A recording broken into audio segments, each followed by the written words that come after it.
Now we'll look at classifications because we all see a lot of stuff about classifications.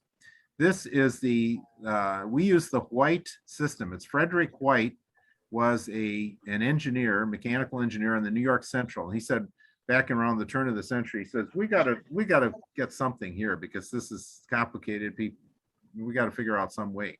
And so he came up with the numbering system that we use for steam locomotives.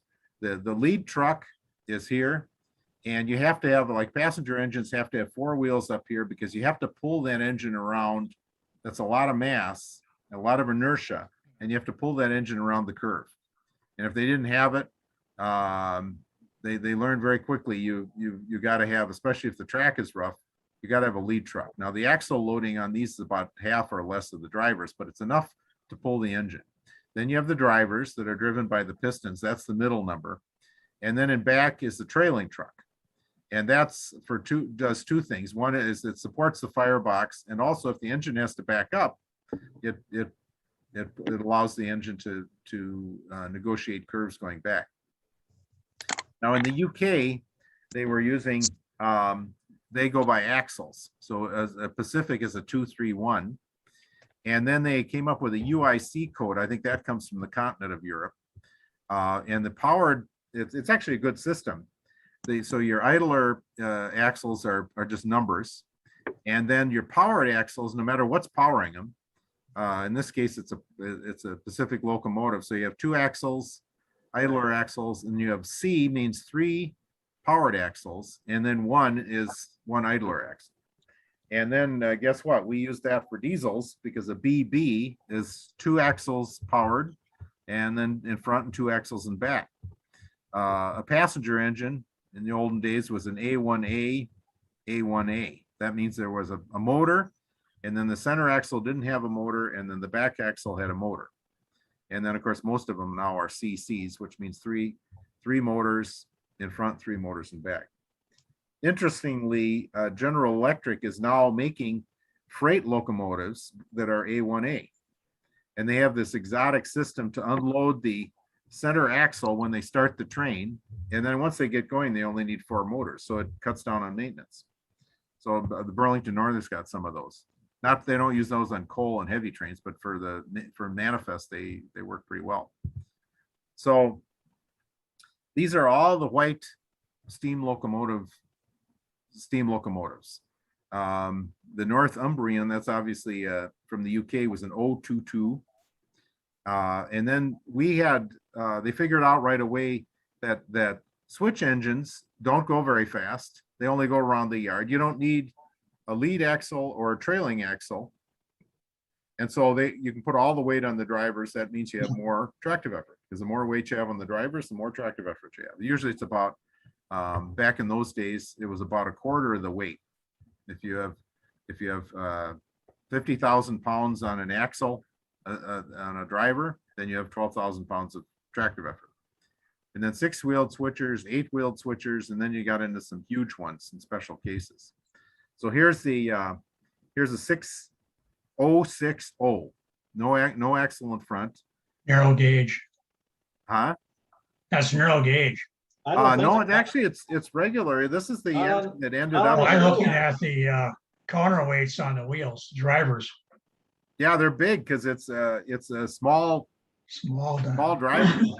Okay. This is the engine that ended up at Rolock, Western Steam Threshing, and it's an 060, and but it has almost as much tractive effort as that Pacific, because it's all the weights on the drivers, and it could move a lot of cars around the yard. That's another reason for the end of steam, is those counterweights, they beat the shit out of the track. Exactly. Because no matter how you counterweight it, you're gonna have bang, bang, bang on the track all the time. Don't get that with diesels. That's exactly right. It's a continuous force. That's another good point, Craig. I thought I'd throw Thomas in. He's an 060 tank. Yes, a tank. They actually have full-size Thomases. That's interesting. So, and then here's a New Haven. It looks like this was a 282 that they just made a heavy duty switch engine by taking off the lead truck and the trailing truck. So that's, Oh, okay. but that's a big switch engine. That's a big. And then here's the ultimate switch engine. Now this is the Union Railroad in Pittsburgh. Pittsburgh, They are owned by United States Steel, or were owned by United States Steel, and they hauled huge trains between the mines, or between the various plants in Pittsburgh. And so they had an 010-2. Now that is the ultimate huge locomotive. So we keep going with all these tank locomotives. We'll talk about one of those, and then some of the early ones, the Planet, the Jenny, some of those. So here's a typical tank locomotive. This is an 040, and again, like we've talked about, the steam locomotive has to have a lot of water, and so that's why the tank is wrapped around the boiler, because they need room for it. Now that little bunker back here is enough coal probably for a shift, just shifting around, but they have this whole tank full of water, because they'll use that up probably in half a shift, depending how much they're shunting around. So that's a tank locomotive. Now here's the 220, and these obviously around 1820, and a 222. So, but it was Stevenson who came up with the idea. You got to have a firebox in back. You lay the boiler down. You got the chimney up here. You have a stack to blow the exhaust out and suck it through the boiler. Put the pistons. So he was kind of the one who laid out the original steam locomotive. Okay, then the biggest tank that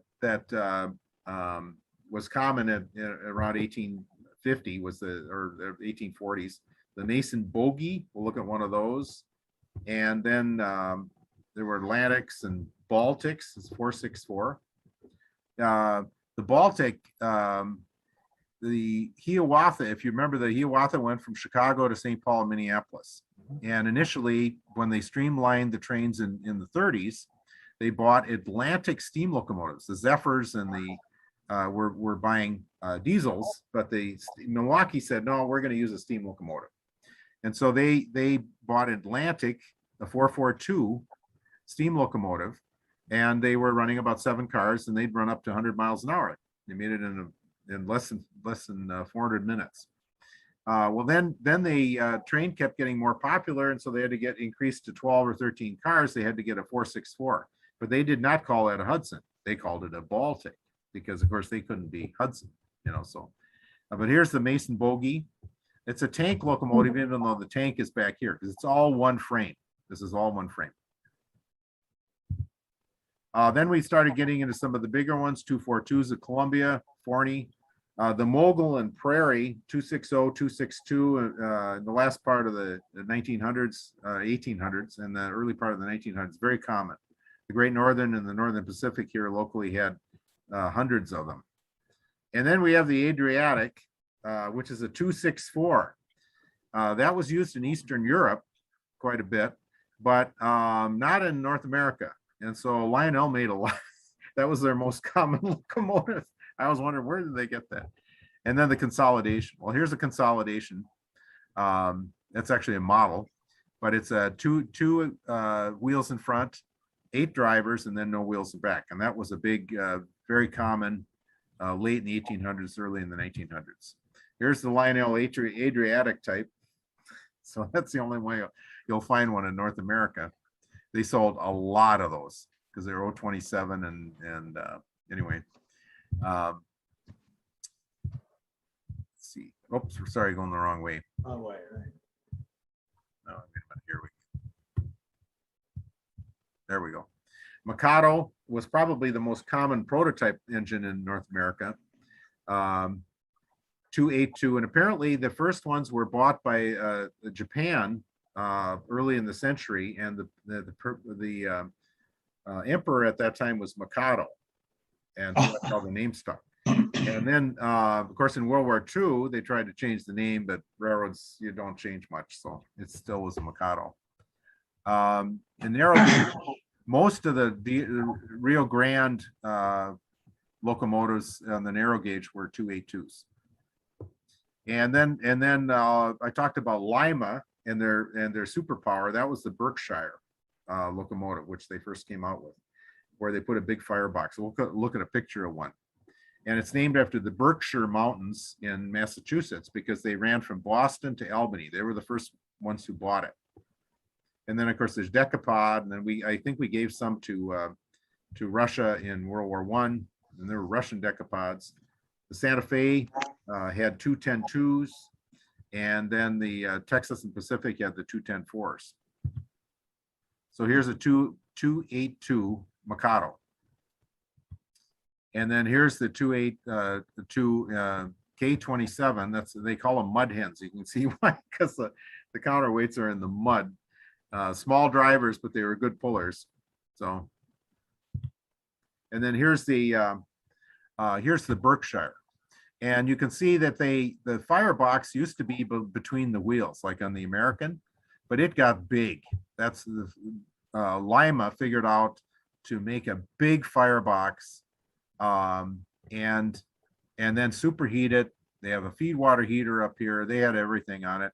And so they pulled a train with a Mikado across the line up in Massachusetts. And then they pulled the same train with a Berkshire, and the Berkshire was much faster and used less fuel and hauled more tonnage. So the efficiency was quite a bit increased. So this superpower concept with the big firebox, well designed, really took off. So nominally, generations are considered to be 25 years. So I divided steam up into 6 generations. 1825 is when they really started building them. The Baltimore, Ohio was getting going, and railroads in UK and France. 1850, and that's about the time that the American steam locomotive, we'll look at that. I think everybody's familiar with that, the 440. And then from 1850 to 1875, the American was pretty much kind of the standard locomotive. We'll look at some pictures in a minute.